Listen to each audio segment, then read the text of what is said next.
Good morning. Last night was a night. Oh goodness. How do I explain it? Like, I did not feel well at all night long. I'm pretty sure because... Sorry, I'm trying to find something.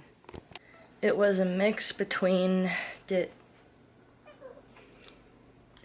Where's your collar? No wonder you're so silent. Maisie, come here. How did this come off? Good God, cat, how did you do that? Hi, yes, hello. Yep.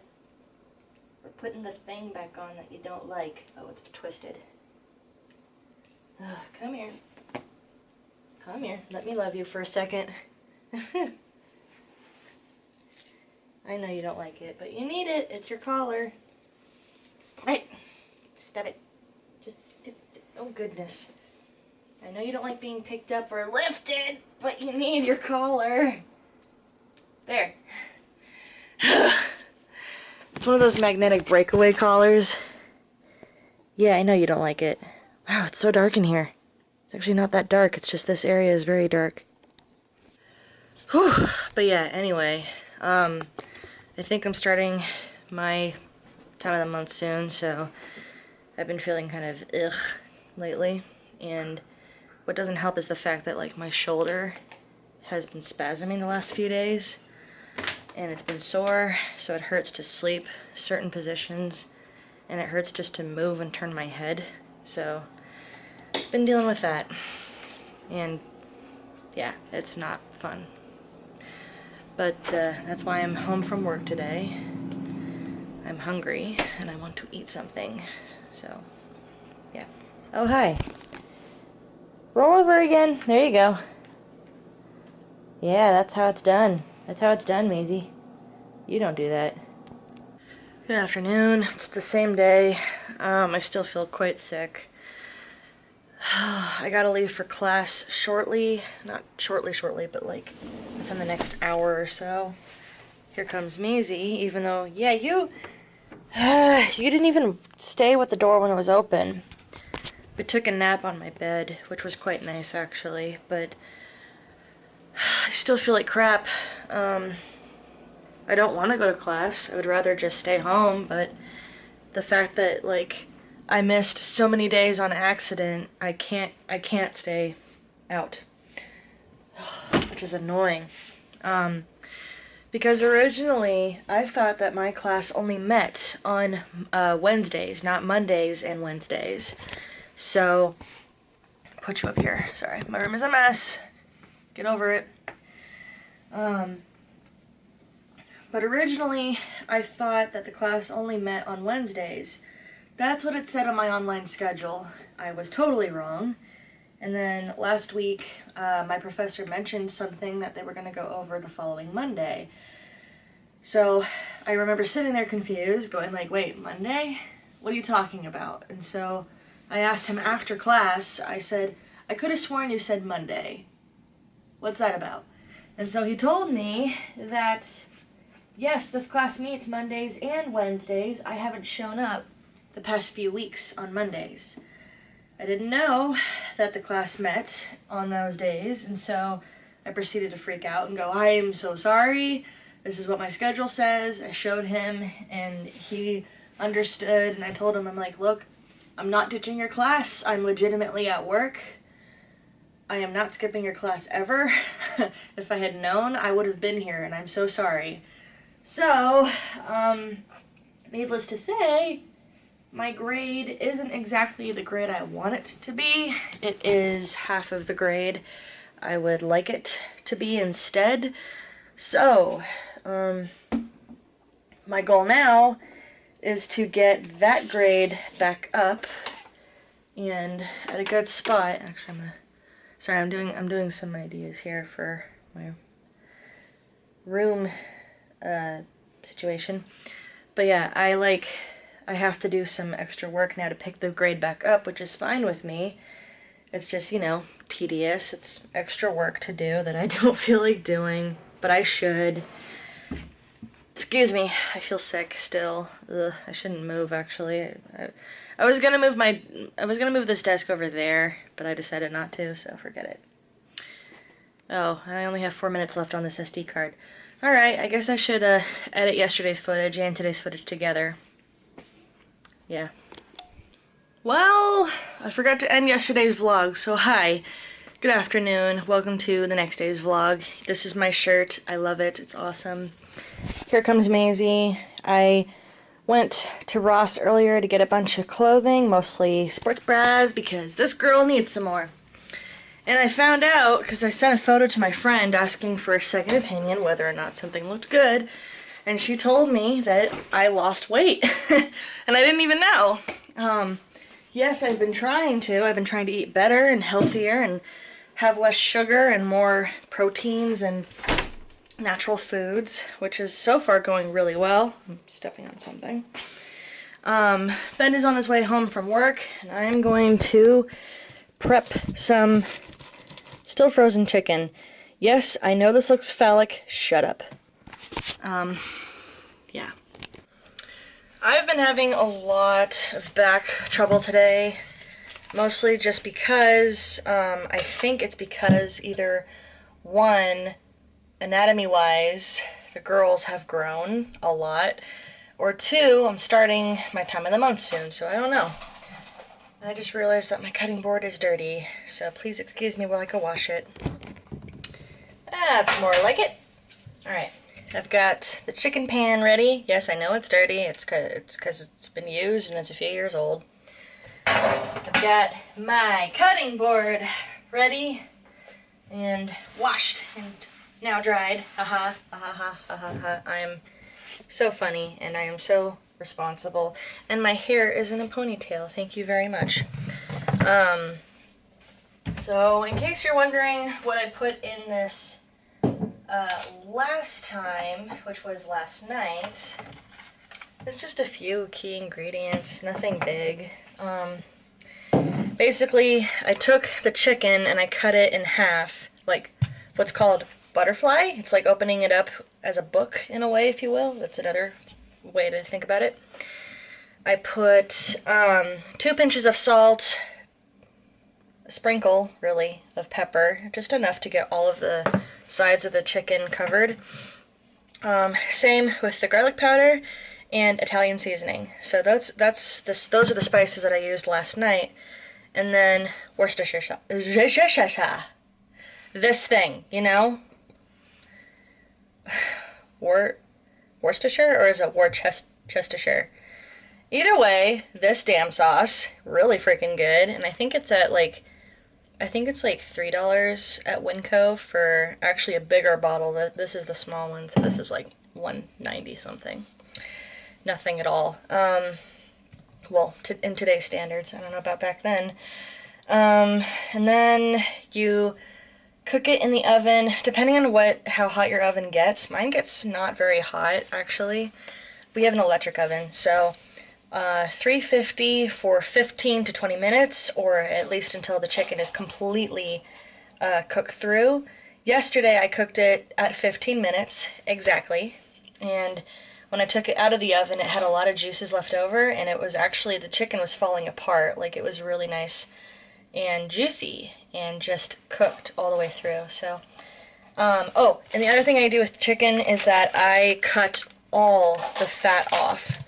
Like, there is no fat left over on the chicken itself. Even, I'll show you what I mean when I cut this thing, so give me a moment. So this is what I mean when I say I cut everything off, even this little sliver right here. I just do it on the sides so that it completely comes off, like here. I shouldn't be doing this with one hand, but hey, I'm a vlogger. Oh my gosh. So yeah, that's what I usually do, and it totally takes off all of the fat. Yes, it takes off a little bit of the chicken as well, but I don't really care. This is my meal. So all of this fat is coming straight off. I don't like fat. I won't lie, and I'm not going to name people, but like certain friends, families that I would have dinner with, if they would just regularly leave the fat of any kind of animal on it, and it would never, I could never chew it. I have a very sensitive jaw. So it sucked when I would get this huge piece of fat or gristle in the middle of my bite, and I can't even enjoy the piece because all I'm getting is chewy fat. So that's why I cut mine all off, because I can. I am the cook, and I don't care what anyone else says. And if people don't like my meal, if people don't like the food I make, I told this to Ben too, you don't have to finish it, you may spit it out, and I won't be offended. As long as you tried it, that's all I care about. My cats are hyperactive right now. Pixel! Oh, hi Macy. You're not Pixel. Whatever. So yeah, I'm not gonna make this like an episode of Julia Child, you know, cooking with Julia Child. You can watch Julie and Julia on Netflix if you haven't already. This is not a promotion, I'm just saying that that's a really good movie. And if you're wondering, if you're interested in knowing what the movie is about, I will tell you then. This woman, her name is Julie, and this is back in 2004, she got Julia Child's cookbook, and she cooked her way through it for a full year, which I think meant 3 recipes per day, because it was a huge cookbook, and she did it, wait, was this 2004? The movie was made in 2004, excuse me.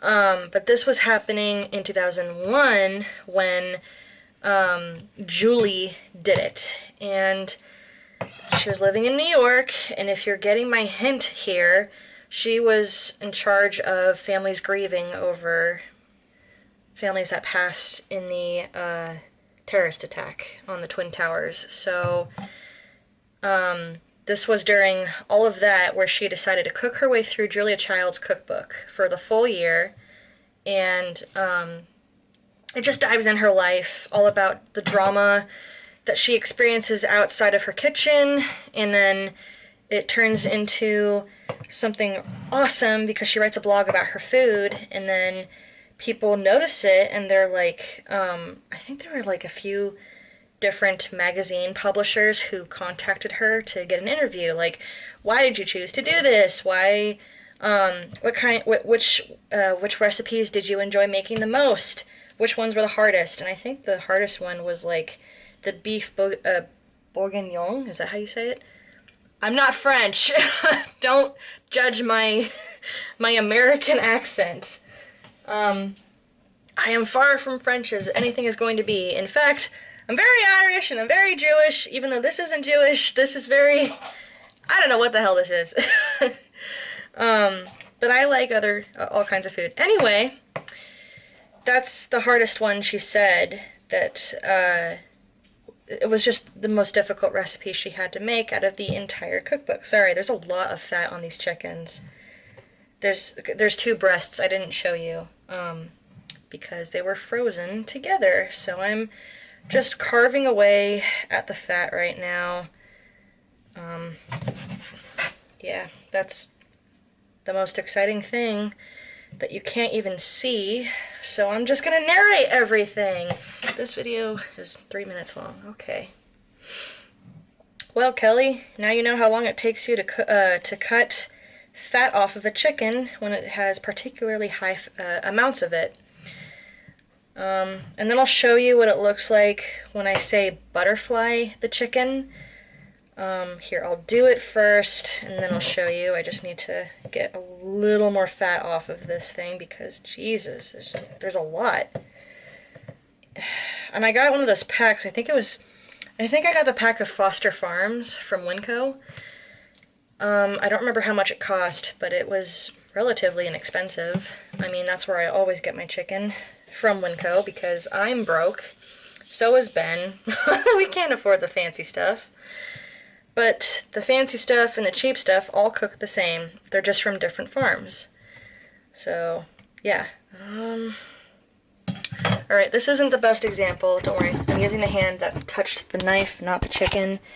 So, what I mean by butterfly is this was on top of this piece already. So, I basically... Oh, sorry. I'm looking not through the viewfinder, I'm looking at my hand. So I just cut it in half, so this piece came off of this piece, but this piece is still quite thick.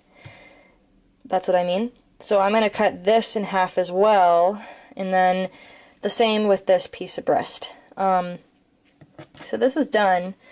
That's where that's going because it's going to get seasoned. I'm just going to throw all of these ingredients into the Pyrex and then cook it. Or actually, no, I should preheat the oven. Ben's going to be home in... Okay, he's not going to be home for a while, but still. I would like this to be relatively ready for him when he gets home so he doesn't have to wait to cook. But yeah, I do all this, put it straight in the oven. I don't pan fry it. I'm not going to pan fry it. And then it should be good. Probably make pasta. I don't know yet. I'll figure that out. I'm just trying to give you, like, content. Because today's day is going to be very short. And I know after Ben gets home and after we eat, we're probably going to bake cookies, and that's going to be the night. Sorry, I'm taking something off of here. Okay. Oh yeah, if you haven't listened to my friend and my podcast, the K&E podcast, on either iTunes or Spotify, I don't know if it's on Stitcher or not, I'm sorry. It's definitely on Anchor.fm because that is the platform that I upload on, like, the very beginning. So, if you could please go check us out. We do talk about a lot of things, almost everything and everything. Everything and everything. Anything and everything, whatever, you know what I meant. And some topics do get a little bit dicey, like it's basically for mature audiences only. This is not for children. We do cuss. The one episode that is actually good for teens or for mature teenagers, especially if they are young women, it's breaking the taboo about periods, because we talk about our periods and just our, like, either our embarrassing stories having to do with them or how we've experienced, like, leakage. I mean, I think we go over everything. So yeah, if your daughter, niece, cousin, friend, whoever it is interested in listening to a story about how we relate to the period life, yeah, go look it up. So we are the K&D podcast at I almost said the email, but I can say that too. If you have any topics or comments or questions or just really anything that you want to share with us, we would really, really love to hear from you at the K&D podcast at gmail.com. And we look at it every single week because we upload the podcast every single Monday. So everyone's response is welcome. Just please be friendly. That's all I'm gonna ask. Yeah, that's kind of it for that. And now I'm gonna season this, and then I'm gonna put it on the pan, and you'll see what it looks like. Okay, it is ready to go in the oven. If you do make this recipe, the oven, okay, it's preheating right now, but it's preheating to 350. This is what it's going to look like at the end of your entire glaze, or your marinade and everything. So it is going to be a weird, kind of a poopy looking dark shaded brown. But this is what the chicken looks like before you put it in, depending on your cuts. And then, obviously, they go in for 15 minutes, and then you take it off, put it on the stove if you want, or wherever you want to take it off, and cool it down, and ta-da! Now I just got to figure out what I'm going to eat with this. Because yesterday I made a baked potato. Last night I had leftover mac and cheese with it, and it was really good. I might do that again, although I have pasta and I have sauce that I really should finish off. Is this still good? I'm like looking through my fridge right now, and I don't even know what's still good anymore. So I have an Italian, oh gosh, I don't think this is good anymore. I have an Italian dressing, but I don't know when this is over. Hang on, let me shake it up. Do you like that sound? It's so gross sounding. You know what? I don't think this is good anymore. Shit. Nope, it is. Okay. So this is what I got. Newman's, the Italian one. I really, really like this, this version. Because I just might have this with salad and that's it. But like, my go-to is I either have salad with ranch or salad with Italian dressing. That's my go-to. Just, it's the best. So, but I don't think my greens are good anymore, so I might be out of luck on that. We really need to go through this refrigerator. Everything in here, most of everything in here is just old and gross. Needless to say, I am a little bit ashamed about that, but at least I'm aware.